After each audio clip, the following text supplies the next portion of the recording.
Hi, I'm Steacy Hubble, and the 1002nd album that you must listen to is Traveling Wilburys, Volume 1. Hi, I'm Jeff Stephen, and you're listening to the 1002nd Album podcast. I spent 10 years going through the 1001 albums you must hear before you die, and now I'm asking people that are important to me all about the albums that are important to them. Enjoy!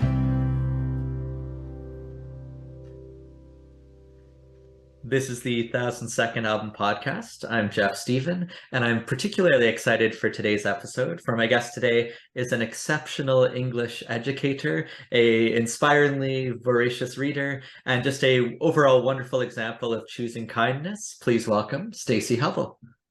Yeesh, what an intro. Thank you.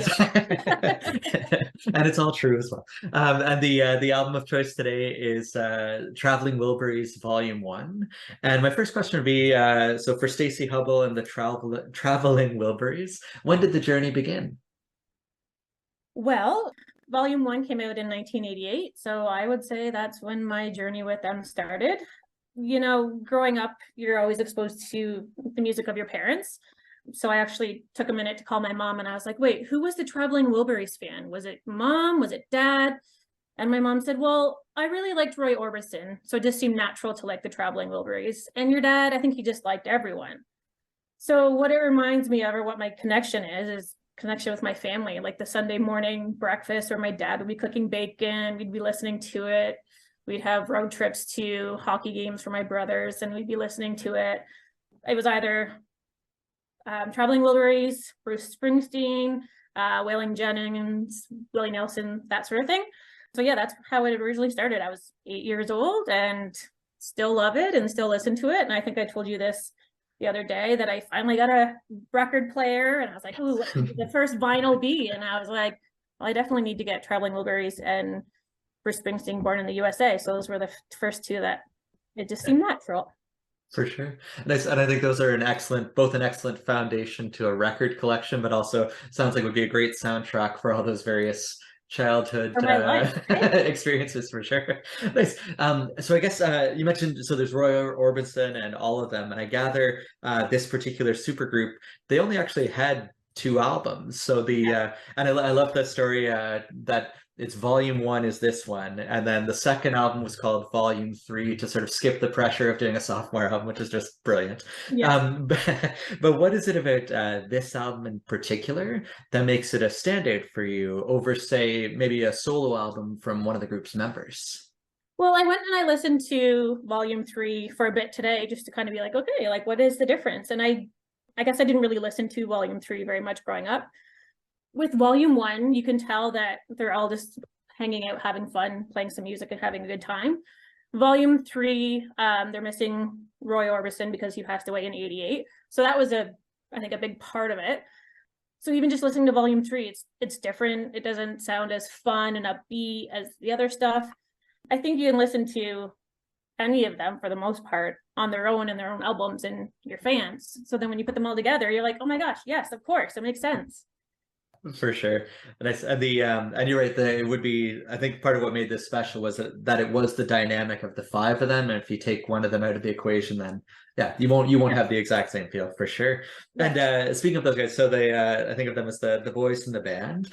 And if the Beatles were the Fab 4, these guys might be the Fab 5, where there was Bob Dylan, George Harrison, Jeff Lynne, Roy Orbison, and Tom Petty, which is a pretty formidable quintet there. Right? And what would you say, because again, they've all had very long, very successful careers, but what do each of them sort of bring to the group? Well, it's interesting because I went in to try and look and be like, okay, well, these are like the songs that I really enjoy. I wonder who wrote them. And it's interesting because none of them actually take credit for any of the writing. They're like, well, it was mainly Bob Dylan, but the rest of them chimed in, or, you know, it was these 2, but then everyone else contributed. So like, you got to say Bob Dylan, obviously bringing in like the storytelling piece was fantastic. I think Tweeter and the Monkey Man is quite evident of that storytelling. Roy Orbison, like, oh my gosh, his voice, like this sort of operatic voice. And there's one of the songs, I can't remember if it's Rattled or Dirty World, but he does this little growl thing that he does. And it's so Roy Orbison, it's so good. So obviously he brings the vocals. And then Tom Petty, I mean, you can't Tom Petty's just the whole package for me anyways. He's just so good. Obviously, George Harrison's fantastic. And I didn't really know much about Jeff Lynne. Then I was like, oh my gosh, like he's done all of these things, but he wasn't sort of, in my eyes, one of the bigger stars, I guess. But yeah, and then you put them all together and they're just chilling in a kitchen recording. I mean, it's fun, right? That's it exactly. Where part of what impressed me here too is that usually you think, you bring all these stars together and sometimes the egos can get in the way, and but I didn't get that vibe here at all. And I thought back to, again, you and the Hubble gang, they're Montreal Canadiens fans, of course. And so from I think back to like many sports teams where the franchise might have spent millions of dollars trying to collect all the superstar talent, but when you put it all together, the results don't really work. But then something like the 1970s Canadiens, again, were a dynasty, and all the talent together worked really well. And what would you say it is about, like, why did these five guys, despite being superstars individually, how does it work so well as an ensemble? Well, my understanding is that it started out, I think George Harrison was supposed to have a B-side recording, and they're like, well, this song is too good, let's bring in some other people. And so it was, I think in my mind, it's just friends hanging out playing music, right? And I don't think their egos got in the way in any shape or form. So if you just have a bunch of friends hanging out making music, it's going to be a good time. Like, you don't have to, it's not forced. You're not bringing in people maybe that you don't work well together. They sort of pick and chose who they're going to work with, and it turned out awesome. Yeah. And it's especially if you, as you said, none of them were really taking credit for the songwriting on the individual songs, that it has that vibe where it's the friends hanging out, and it's not like, no, this is mine and I get credit. It's like, no, we're just, as you said, recording in the kitchen, just hanging out and and having fun. And I did that sense of fun, I felt came through in the track list as well. You mentioned a couple of them. Are there ones in particular that jump out of the running order for you? Well, Tweeter and the Monkey Man has always been my favorite. I was looking back to a top 40 song list that I'd made, I want to say it's 2011, with like Emily Cavers, Tim Fawcett, like a bunch of other teachers, and we made this top 40. Tweeter and the Monkey Man was like right there in the middle for me for number 20. And yeah, the longevity piece of it's kind of awesome, but it's just such a good storytelling Bob Dylan song, right?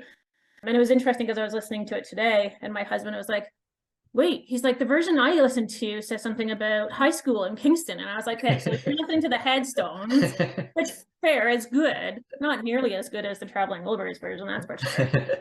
It's funny, that version was my introduction as well. And so then I eventually learned later, like, oh, that's actually Traveling Wilburys and Bob Dylan doing more of the, I guess, was it Hugh Dillon of the Headstones did have that sort of like storytelling delivery, but definitely very the Headstones version is like very fast paced. Oh yeah, and I did appreciate the Kingston name check in it as well. Sure, right? But there was something about the vibe of this one, like it was like the tempo was a little slower, and the just the delivery was a little bit more laid back, and the very Bob Dylan-esque as well. Yeah, and there's also parts of it you're like, wait a second, what happened? And you actually like have to pause and think about the connections and what happened to Jan and the police officer and everything. So yeah. It's for sure. For sure, and an excellent choice to have in an all-time top 40 as well. Yeah, right. And for me, I loved. I always like when an album starts off and you sort of get a sense immediately, like, okay, I think I'm going to be pretty easily persuaded here. And I love the guitar tones right off the top with Handle with Care. Handle with Care is so fun. Yeah. It's my number 2. Oh, good choice. And I was like, hey, if Jess asked me, I'm gonna know what I'm doing. So Handle with Care was my number 2, because like you said, they just sound like they're having fun. Yeah, no, exactly, and and that sort of collaborative effort to it all, for sure. And was there a third one on the list as well? What was my number 3? My number 3 was End of the Line. So that was the last one. That one, you have like more of them singing together, and the one sort of chorus, or not chorus, I guess, verse, maybe somewhere down the road a ways, you'll think of me and wonder where I am these days. Maybe somewhere down the road when somebody plays Purple Haze. And so if in watching the video as well, you realize that Roy Orbison isn't actually in the video because he had passed away. Right. And so this whole idea of music being a soundtrack for your life, and that idea of like thinking of people and thinking of songs attached to those people, I thought that's always sort of stood out to me. Yeah. But And I love that as a closing track too, because it was so like sometimes groups will go for sort of like the emotional climax would be at the end, but in this case it was just very like upbeat and what's the recurring phrase? Well, it's all right. Like it's the idea, it's this Yeah. sort of like you leave the album just feeling upbeat, feeling good. And yeah, I thought that was a neat approach for a closing track where it was just a very Sure. pleasant note to end on. And then my other two, I had like 4 and 5 were Yeah. the slower ones. So Not Alone Anymore, which is Roy Orbison, which is lovely. Like I said, my mother was a fan of his, so like Pretty Woman was always being played at my house and a few others. But and then Congratulations, which is a slower one as well. And that one's, I think, mostly Dylan on that Yeah. one. So those were my other sort of, that made my top 5. Yeah.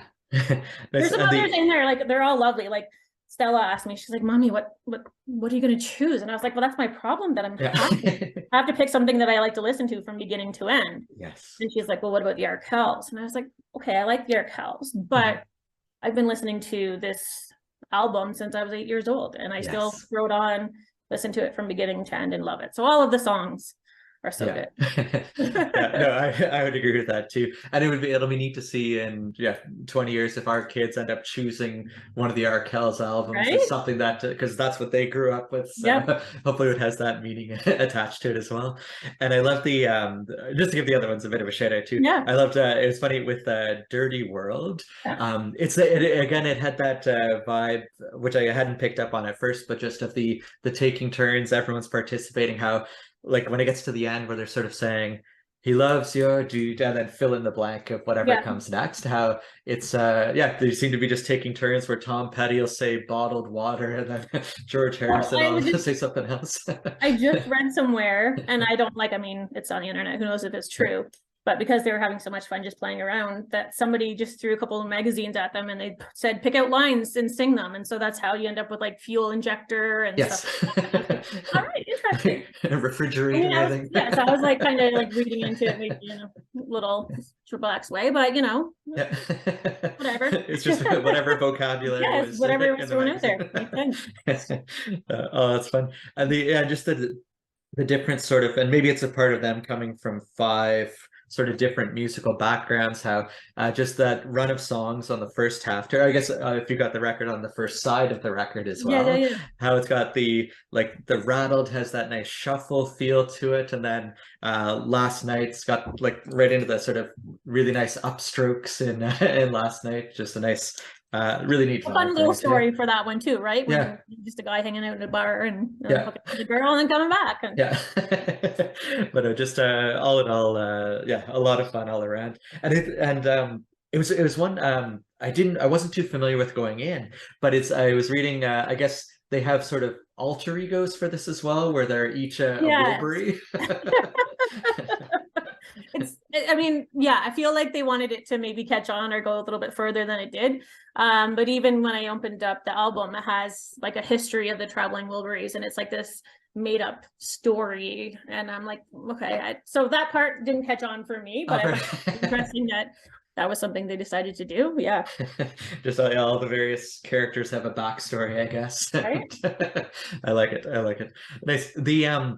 And I guess as an English teacher, the importance of a strong sort of closing argument to an essay. And my question for you would be, of all the albums out there, why would this be the 1,000-second that one must hear? Oh, goodness.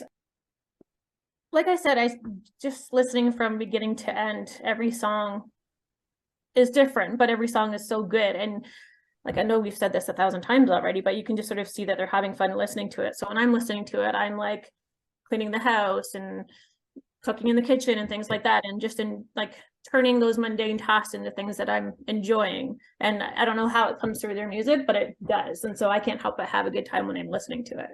Yeah. Nice. And I think that's the best kind of like when that sort of enjoyment is contagious in a very good way, that all of a sudden, like washing the dishes has become an enjoyable task. I put it on when I'm doing my puzzles and I find myself tapping my toes and and all of the above. And it's neat that they just blend together so well too, where I wouldn't have thought any of them necessarily sounded like each other, but I guess like the best collaborations, they all bring their own skill their own- set, and it just is compatible as a result. Now, could you like is it an unfair question to ask it? Did you have a favorite Wilbury of the five if you had to choose one? I don't think that's fair. No. I mean, I think I have my top three where I lean towards Bob Dylan and Roy Orbison and Tom Petty. Yeah. For me, because I was familiar of like with Yes. those three, like George Harrison. In my mind, who was that? Oh, the Yeah. Beatles. Yeah. But yeah, the other three sort of I listened to growing up as well, and sort of individually, right? So I was familiar with them, and for me, I think their voices obviously stand out the most too. So yeah. And I love those groups where like the more you listen, like sort of like I think of a band like Sloan, where I knew I was a fan when I could start to tell their voices apart and that sort of thing. So when you're listening to the Wilburys, like, oh, that's a George Harrison vocal, or that's a Tom Petty vocal, or that sort of thing. It's fun to reach that stage of fandom as well. And I think that's true, where there will be the standout members, but then the others are also sort of like those orchestra instruments that you might not notice them, but if they were missing, they'd be noticeable by their absence. And so like someone like a Jeff Lynne, where I think he's like, if you did a quiz of people on the street, name the 5 traveling Wilburys, I'd imagine he's probably the one that's the toughest to remember off the top. But if he weren't there, I bet it just wouldn't be the same though without him as well. And you notice that too when Roy Orbison is in volume 3. You know he's missing, right? So yeah, no, absolutely. But no, the I'm certainly persuaded that this one is worth having, and I don't yet have it in my vinyl collection. So if the price is right somewhere, nice. No, and it's funny because I do have, I think I guess I don't have any Roy Orbison yet, so I've got some catching up to do there too. So I might, if your mom still has any that are available to be borrowed, then we could talk. Or cassettes, yeah. But no, this was a lot of fun to immerse in, because I think I'd heard End of the Line and Tweeter the Monkey Man, but the rest were new to me. So it's neat that it can have that childhood impact in the late 80s, but you know, a couple decades later, still resonating really nicely. Yeah, I throw it on and Stella's like, "Whoa, why are you listening to that country music?" And I'm like, "It's me. This isn't country." I'm like, "Good." It's just good. So clearly, she doesn't feel the same way about it. I do, but yeah. Nice. Definitely the nostalgia piece, but it is pretty good music too. So. Oh, for sure, yeah, for sure. But yes, a huge thank you though, Steacy, for coming today, and until the next time. Thank you. This has been the 1000-Second Album Podcast. Thanks for sharing some of your time, energy, and attention with us today. Take care.